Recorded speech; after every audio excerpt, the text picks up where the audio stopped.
Welcome to Sussex Family News. Why did I visit the Warrior Games back in America last year? Well, when I was in Washington in 2012, I met a small contingent of the UK team that was representing ourselves, and hearing the stories that came back from the games really sort of ignited something inside me that made me want to basically broaden this to a wider audience, and therefore speaking to the relevant people from the Royal Foundation insisted that I try to get myself there for 2013, which, as you know, we made it. I saw firsthand the power of sport in inspiring recovery, supporting rehabilitation and demonstrating life beyond disability. A group of inspirational people proving that anything is possible. Why bring it to the UK? Well, it was such a great concept by the Americans that it had to be stolen. Quite simple as that, really. But I wanted to bring this inspirational event to a broader and more international audience, to increase the opportunity for others to participate, and to inspire many more who have suffered life-changing injuries, either by taking part in the Games or simply by watching it at home. Why now? Why in 2014? Well, the drawdown in Afghanistan is happening as we speak, and it's time that we must turn to support into the future. Already, there's tremendous public support for the armed forces, and we're fully aware of that. But we hope to capture the public's imagination following on from the hugely successful Paralympics. Yes, it's a challenging timeline, but thanks to Sir Keith Mills, who said that he had nothing going on this year, that he'd be more than happy to get the band back together again. And thanks to him and all the LOCOG board, we've been able to make this happen in such an incredibly short timeline. Why do we need to do it? Or why do we need it? Well, to demonstrate the power of sport, to inspire recovery, support rehabilitation, and to demonstrate life beyond disability. It really is as simple as that. But this is part of a broader legacy. The Games are a means to an end. We hope it will broaden accessibility to adaptive sport, support transition into employment for those leaving the armed forces, and ensure those who need it that they can receive care and support into the future. It's an opportunity for us, for everybody here, and across the UK and across the world as well, with the other nations being involved, to thank the services for their sacrifice that they've made over the last 10, 15 years especially, and also it gives everybody an opportunity to watch competitive sport in the Olympic and Paralympic venues that made London so popular last year, or 2012 even. The Invictus Games, founded by Prince Harry, celebrated its 10th anniversary with a global impact and future plans discussion. Representatives from the Invictus community of nations gathered to explore expanding their reach and helping more service members in need. Prince Harry's role as the founding patron was highlighted, emphasizing that the Invictus Game is his personal initiative, not a royal patronage. The event saw participation from various countries, including Australia, France, and Germany, showcasing the international reach of the Games. Prince Harry expressed his commitment to continuing his work with the Invictus Games and helping with more service members in need. The anniversary was marked by discussions on the Games' future, with the Invictus Games Foundation aiming to have a greater impact across the world. Thank you so much. Where are you going to sit? You go here, go here. Thank you. Thank you very much, thank you very much. Thank you all. Oh, thank you very much indeed. And how are you? It's nice. It's nice, isn't it? I feel a bit like I should go forwards. Better? Better? Much more comfortable than BBC Breakfast sofa. Great to see you all. Thank you so much. And of course, Prince Harry, we have to start with you. You know, you are behind all of this. It's your inspiration. 10 years on, it's got to feel like a bit of a moment, hasn't it?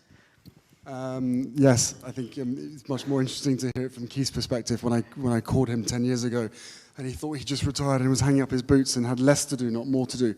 But no, it's 10 years is a real thing. It's our birthday at Invictus Games Foundation and we're all very excited and thrilled, and you know, this really is, sometimes you can say, you can look back and go, look at what we've done, but also given the state of the world, there is so much more to do. And I think there's a lot of uncertainty, but what we've created is this global community amongst so many of us, that with this shared journey of healing, not just for the individuals, but for their families as well. So what started as a little idea, actually stolen from the Americans, and made bigger and better.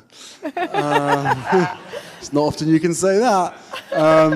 But what started as a small idea has grown and grown and grown for numerous different reasons and purposes. Let's take you back about that moment when you decided to steal this. You went to the Warrior Games, didn't you, in 2013?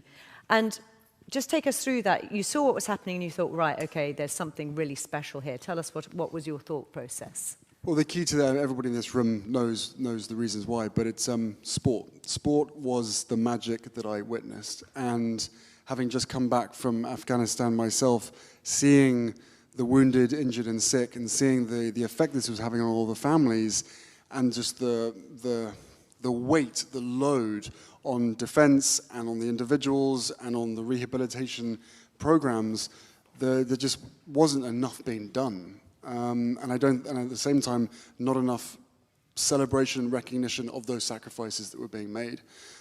So to be in Colorado Springs, Nick, where are you? Nick's here. Nick was instrumental in making that happen, as was Jamie LP, who's also in the room as well, which is just, again, epic to see so many people who've been on this journey for so long. But I was up in Colorado Springs, and I saw one of the things that really stands out for me was watching Ivan Castro on a bicycle. Ivan is completely blind, on a bicycle crossing the finish line to cheers from a few family members and about, I guess, 3 or 4 members of the media. By the way, he was on a tandem bicycle, just so we're all absolutely clear. Do you know what? You had me there. No. Was it you talking to me? Yeah, it was just to you. And to see the smiles, to see the impact, to see the change and the effect that sport was having on these people's lives was quite literally transformative. And I actually just thought it was a real shame that it was tucked away here in Colorado Springs on an Air Force base for no one else to be able to witness and see. Firstly, for the families themselves, but also for the world's media, because, again, what I'd seen on the battlefield and what I was seeing now were role models. And I just really wanted to do everything that I could to be able to help create a larger platform for more individuals and to be able to really celebrate their stories. I'll come back to you in a bit, because you've already talked about one of your highlights, but I'll let you think a bit about what are your highlights, and, you know, because I know you've seen let's talk now a little bit about the real impact of change it can have on individuals. And you must talk to people like, I'll come to Keith in a minute, I promise. You must have a real sense of that. People must come up to you with really serious stories that move you. I think I'm not the only one. I think there's plenty of people in this room, again, everyone who's worked and continues to work for the foundation. Since 2014, I've had mums, I've had dads, I've had grandparents, I've had kids come up, hug my leg, and thank me and thank us at the foundation for bringing Daddy back, for helping Mummy out. Like, it's a real thing, and I think, you know, to everybody in this room, every single person in this room has been part of that. It's not one person, it's not a few people, it's everybody. And again, that community spirit has really just lifted everybody up.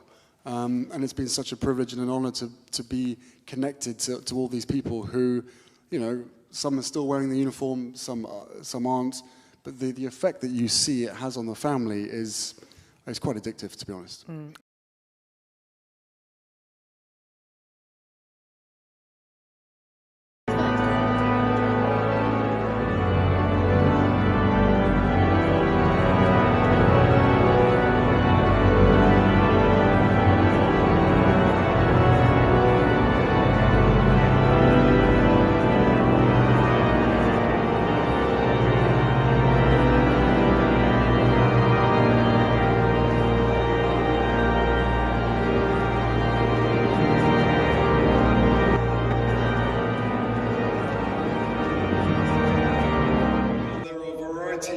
Of gifts, but the same Spirit.